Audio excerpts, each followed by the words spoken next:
Hey guys, let's just jump right into it. What you're gonna need is a latch hook and a small tooth comb. So what I'm starting off by doing is wide set back combing, and then I'm just tightening it up and back combing like a little closer together and a little quicker. And I am just pulling the hair apart so I don't get huge knots and loops in the hair, but just basically back comb. It's not complicated at all.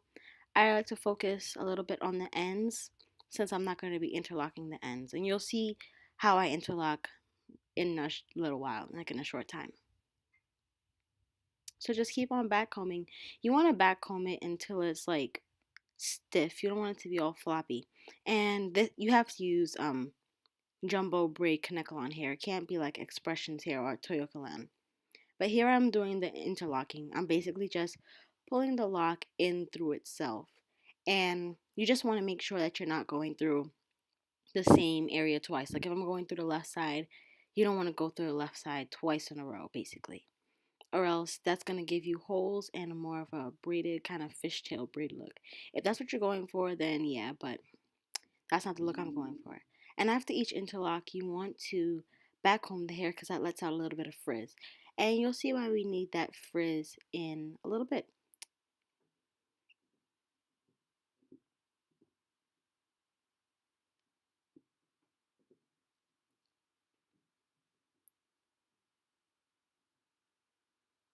So here I am with the crochet hook. So I'm just taking the stray hairs and I'm going from left to right and right to left, basically side to side. And what that is doing is I'm just closing up any holes that the interlocking had, and I'm just giving it more of a tighter, kind of slimmer appearance, and not so fat and puffy and full of holes. You can wrap it around, like go through the left side and wrap it around and bring it through the left side. And I am doing a little bit of that. But if you do that too much, it can give you a more of a wrapped look instead of a naturally formed lock look, which is what you want. So I highly recommend just going from side to side.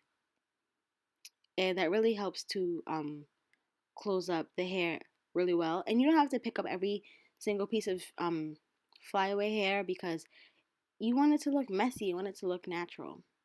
And I'm not doing this towards the ends just because I wanted more of a wispy, natural look towards the ends. If you want more of a blunted look, you can definitely do some more interlocking and crocheting towards the ends.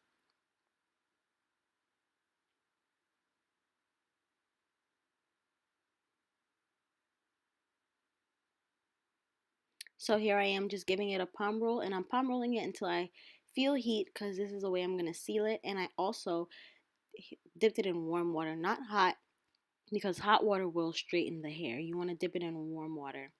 So now I'm going to show you how I attach the lock to my very short hair. As you can see, the loop of the lock is held onto a string, and I'm passing the crochet hook underneath my puff that's secured with a rubber band, and I'm bringing the string and the lock underneath my little puff. Now I'm just folding it over and using the string to secure it. I'll just wrap the string around and secure it. I don't recommend using this weaving thread. This is cotton thread, but what I do recommend you using is acrylic yarn or some marley hair if you have it, because the marley hair is going to be very secure and it's going to cover your natural hair. And all you have to do is just secure the marley hair with a rubber band, or if you use the acrylic yarn, just do exactly what I'm doing here, and you can just tie it and cut the end. But the weaving thread is just nowhere near as secure, and I had to go through and redo some with some yarn and marley hair. So just to save yourself some trouble, I highly recommend using either yarn or marley hair. So I'm just showing you the same thing again, pulling the string and lock underneath my hair and just wrapping it around. And I'm just also covering the puff because my hair is blonde.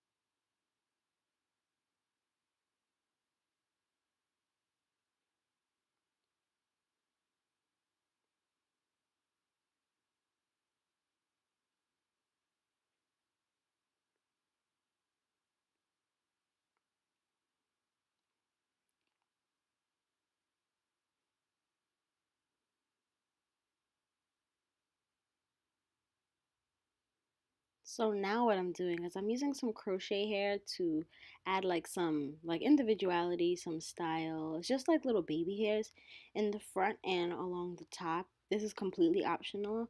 It just adds to the messy gypsy look of the hair. And my inspiration, she did have these little things, and that's kind of what attracted me to the style. I am not sure what kind of Marley hair this is. Marley hair. I'm not sure what kind of crochet hair that is though. Sorry about that. I think it might be Deep Wave by Fruitress. So you see I'm adding a whole lot of mousse. I did seal the hair by dipping it into warm, like very close to boiling, warm vinegar water just to take off all that chemical and to seal the hair. And um, the mousse just helps to tame any excess frizz because I didn't feel like cutting it off. And I don't know, I like a little bit of frizz. Just the mousse helped to tame it a little bit. And for the ends were just a little too fluffy for me. So I just like very loosely braided them and dipped them into hot water. Not boiling, but hot. And that just gave me a great look. So just stay till the end and also see my Instagram for some more, or my Snapchat for some more pictures of how I'm wearing the hair. But yeah, you can just stay tuned till the end to see how it looks. But thanks for watching.